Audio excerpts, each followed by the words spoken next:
What's up, guys? Thanks for joining me for Newswave today on Friday, December 16th. It's your favorite day of the week. It's the day right before the weekend. You can get get out of work. You got the whole weekend to yourself, so let's get right into it today for the news. So the first bit of news, obviously, is from Nintendo. It was a big thing that broke yesterday, and that has to do with the patent that came out, made public. It was filed a couple months ago, back in June, and it was just made public now. And it went over a lot of things. The big things that gamers took from it was that VR was outlined. And if you have not seen this yet, again, I'll link down below. I did a whole video earlier in the week, yesterday actually, all about the whole VR thing and any other thing that was shown in the patent about the Joy-Cons were shown. Basically, the entire system was shown in great detail, like overall. And it looks good. The VR is going to be a little interesting because remember, in a patent, just because it's shown, it doesn't necessarily mean it's something that they are going to utilize in the future. A lot of times they'll do patents for things that they're thinking about, but they don't know if they're going to implement it or not. So anything you see there may be optional. They may or not use it. I think the system itself, it was pretty well drawn out, and the system is, I think, pretty much set in stone there.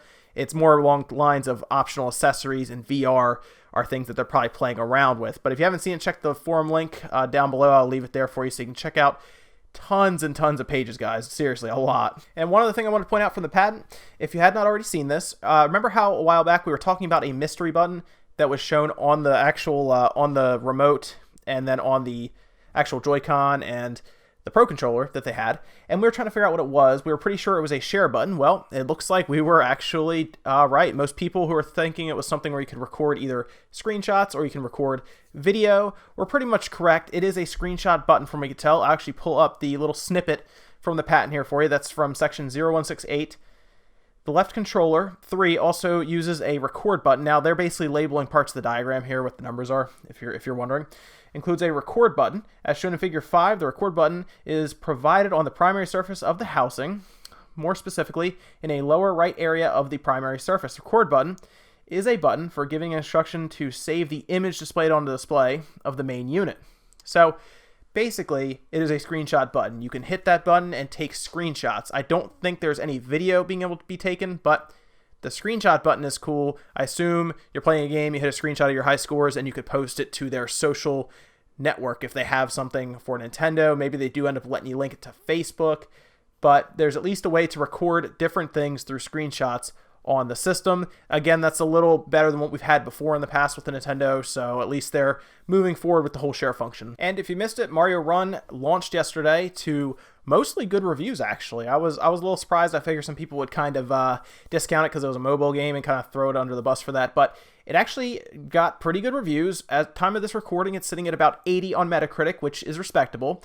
That's a good score, especially considered it's a mobile game that's released under what is essentially a straight-up price tag. It's not like a free-to-play game that you then obviously pay more money into. Well, with that, analysts are expecting this game to actually do really, really well. They're saying by next year, Q3 2017, they're expecting 500 million downloads, and they're giving it an okay percentage of 10% actually buying into it, because remember, you can download the game, you can try the first level, and then you can decide if you want to pay in, get the entire game for $10.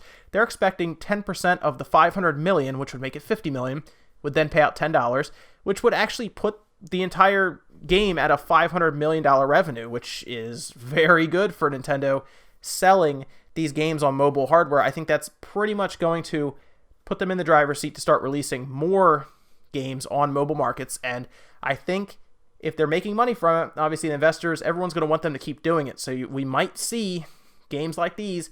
Maybe it's not a runner. Maybe like they've talked about Animal Crossing in the past. Stuff like that. Fire Emblem was announced, kind of. They were talking about these different games being on mobile platforms.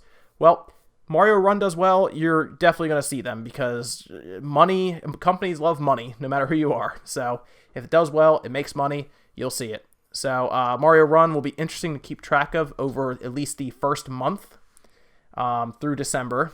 Because remember, a lot of people are going to get tablets, cell phones. Those are hot sellers at Christmas time. So if you get that, and all of a sudden a kid wants to get Mario Run, or just an adult wants to get Mario Run after getting the new tablet or the new phone, sales will boom the week after Christmas. So it will be interesting to see in January when they release the December numbers for Mario Run. If it does well, like I said, keep an eye out for Fire Emblem, keep an eye out for Animal Crossing or any other Nintendo IPs to start showing up on your iPhone and Android phone. And if you have not already seen it, Nintendo updated their website to show some pretty cool stuff from Legend of Zelda Breath of the Wild. They actually showed Link snowboarding with the shield, which we've seen before, but it's always awesome to see it. It's also worth mentioning that the frame rate on it, as much as we all want to kind of analyze this stuff, was pretty good, so it was probably Switch gameplay. It was basically he snowboarded around on basically fresh snow and carved out the words Happy Holidays on it, but it was a lot of fun to see. And Nintendo does cool stuff like this now and then. It's also worth mentioning that on their Facebook, they are going to start releasing screenshots up until the release of Zelda, just to show different parts of the world. So if you're interested in getting screenshots, I'm not really sure how often they're going to do it. Some people say it's going to be daily. I don't know if that's completely true, maybe every couple days, but keep an eye on their Facebook. I think you can probably subscribe to their page or something. I'm not sure how that works. But it's cool if you're a big fan or you're really looking forward to the Zelda Breath of the Wild. I would check out their Facebook and just keep an eye on that. Also, their video, I'll post down below in the description also to the site where you can see Link snowboarding around on a shield. It was pretty fun to watch, so definitely check it out. So big news if you're a holiday shopper trying to find the NES Classic. I know it's been really tough. You really don't want to buy it from that scalper that's charging you $300 for a $60 system. But Amazon, I guess, is trying their hardest as well to get some of these systems in, because they announced the other day that they were going to be getting more in for Amazon Prime Now. And yesterday they released them, and within like an hour, they were all gone again. Now, what happened was Amazon Prime Now is a new service that they are trying to kind of work the bugs out, work the kinks out with, where they will actually deliver the system to you fast. Like they said, you would order it, and then 2 hours later, you would get it. I mean, it's almost like a little bit of a longer like pizza delivery system at this point. And that's pretty funny. I assume a drone drops it off. Like, I know they were kind of playing around with drones. Maybe they actually have a driver that actually drives out and delivers it to you. But they had a few cities that would actually support this. New York, I know, was one. Austin, Texas. Dallas, Texas. And San Antonio, I think. Those were, I believe, the 5 that they announced. And it's interesting that they were trying. I guess they knew the NES Classic would sell so well that they would be able to at least try out this service to see how it works. I guess it worked well because it was gone, like I said, in an hour. And it's tough because you don't want to get ripped off over this thing. And I'm sure people need it for Christmas. But Amazon, I'm sure, will try to stock more. It's already come out from Nintendo that they're trying to get these systems out there to people, and it's just tough. GameStop, however, guys, if you're watching this on Friday, today, call your GameStop, because they did say that Friday they would be getting more systems in, and to call your local GameStop to see if they had any come in. When I worked at GameStop, we'd get deliveries anywhere between 11 and 1, I think, from UPS. So call if it's around that time or before then. I know this airs at 10 a.m., so call them even now, because they open at 10 a.m. I think they open at 9 or 10, and just see if they have any if you're looking for one. Now, don't do me a favor, don't go buy it and sell it. Only buy it if you really need it for like Christmas, or if you just want it to play it. That's fine too. Check GameStop, because they have come out and said that they are getting some in Friday, and then all next week they're trying to get more in as well. So I think Nintendo's starting to stock these a little more, especially the sales numbers actually came out for the NES Classic as well. They actually did about 200,000 units. 200,000 units already sold in the United States, and that's insane. So the demand's there. I assume as the supply catches up, eventually this system will be something you can just walk into a Walmart or Target and just take off the shelf. But it came out at a time when everyone's going to buy it for Christmas, so it's tough. But November by itself, 200,000 units, that's insane. You know what else has been kind of hard to find now to buy? A 3DS. Have you guys noticed this? I've been looking around, and a lot of places are sold out of 3DSs. Well, Nintendo came out and talked about that as well. Apparently, this has just been a good time of the year for Nintendo in particular. I don't know if it's just the brand or maybe nostalgia for the NES Classic has spilled over onto the other things. I can say, though, the 3DS at least makes sense because of Pokemon. Pokemon has sold tremendously well, and we'll get into that in a second, but Nintendo's products right now are flying off the shelves. I mean, other than, I guess, the Wii U, which obviously the Wii U is not going to sell now because Nintendo has done everything but pronounce it dead at this point. And it's interesting that the 3DS is... So we have Pokemon, and that came out, and we knew it was going to do well. But it's so difficult to find a 3DS right now. I was shocked. If you go on, let's say, eBay right now, and you look for a 3DS XL, most of them are over $200, and they retail for $200, and it's crazy. You can find some different places, obviously, even Craigslist, like that Galaxy Edition one. I don't know if you've seen that before, but the one that's like Purple Galaxy, again, on eBay, it's like $280, and it doesn't even come with a charger. Like, that's the funniest part. People are buying these systems for Christmas. I know they are, because they have to. They have no other way to get it. And they probably don't realize they're putting a system under the tree that doesn't have a charger, especially if it's like a mom or dad or grandmother. And it's just weird to pay that much money for something that does not come with a way to charge the unit after it dies. But they've come out and said that their sales for 3DS is up 59% over last November. So if that's not Pokemon, I don't know what else would be doing it.